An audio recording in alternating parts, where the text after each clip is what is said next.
In the 13th century, the Mongol Empire stretched from the icy steppes of Russia to the sun-baked plains of Persia.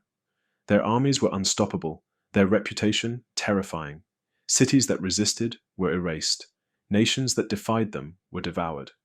But in the humid jungles of Southeast Asia, a small kingdom dared to fight back, and won.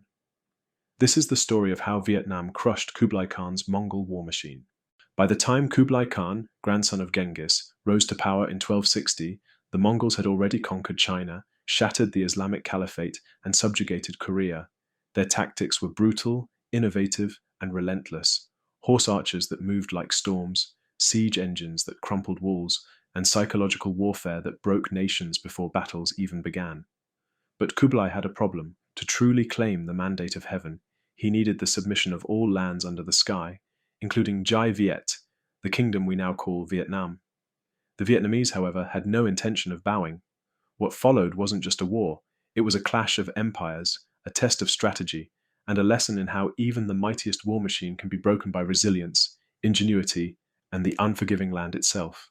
The first Mongol invasion of Vietnam came in 1258, under Kublai's predecessor, Mongol Khan.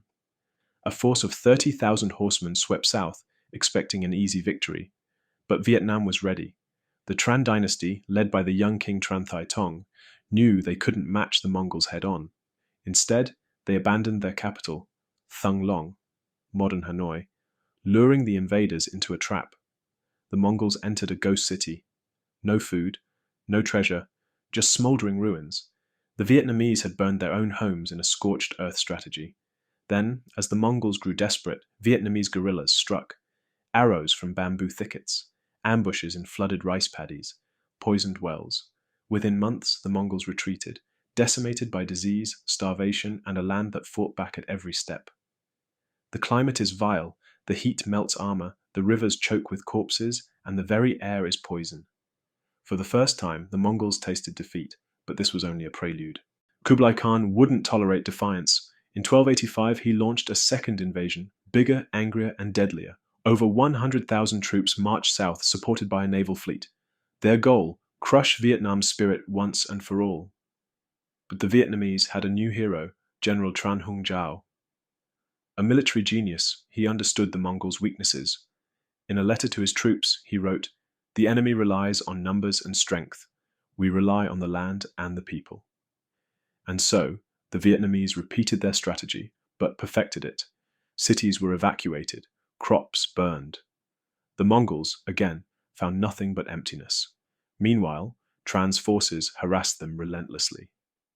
The climax came at the Battle of Chuong Duong. Mongol ships, laden with supplies, sailed up the Red River. Vietnamese firebombs, early napalm made from bamboo tubes and resin, engulfed the fleet. The river became a funeral pyre. Kublai's army disintegrated. Half died in battle. The rest fled north, pursued by Vietnamese forces. By the time the Mongols limped back to China, they'd lost over 50,000 men. But Kublai Khan's obsession wasn't over. He would roll the dice one last time, and Vietnam would deliver the final blow. In 1287, Kublai sent his greatest fleet, 500 ships, 70,000 men. This time, they'd avoid land routes, sailing straight to Vietnam's heart. But Tran Hung Jao had spent years preparing a masterstroke. He chose the Bach Dang River, a graveyard of invaders. Centuries earlier, Vietnamese heroes had defeated Chinese fleets here. Now, history would repeat. Tran's men planted massive wooden stakes in the riverbed, hidden by high tide. Then, Vietnamese ships lured the Mongol fleet upstream. As the tide dropped, the stakes impaled the Mongol hulls. Trapped, the ships were bombarded with fire arrows and rocks. The Mongol supplies sank, their reinforcements starved. Within a year, the survivors limped home. Kublai Khan's dream of conquering Southeast Asia died in the mangroves of Bach Dang. It was a victory so total, so humiliating, that Kublai abandoned plans for a fourth invasion. The Mongols never returned. How did Vietnam succeed where so many failed? 3 reasons. 1.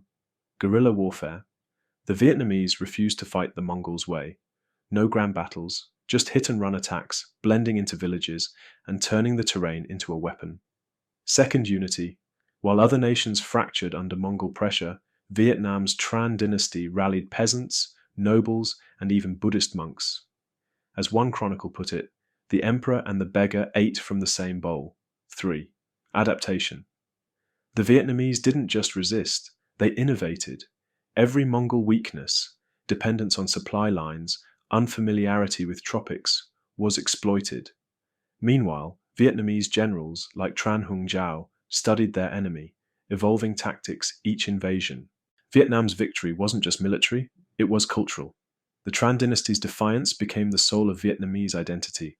Tran Hung Giao was canonized as a national saint.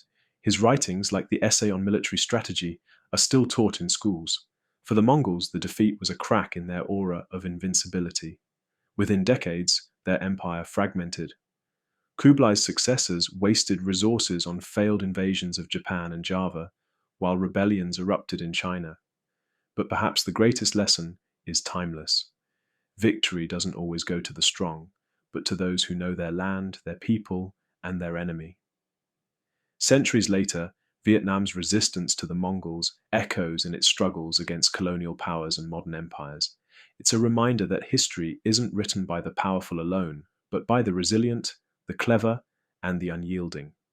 So, the next time you hear about an unstoppable force, remember the kingdom that burned its own cities, the general who weaponized rivers, and the people who proved that even the greatest war machine can be crushed. Thanks for watching.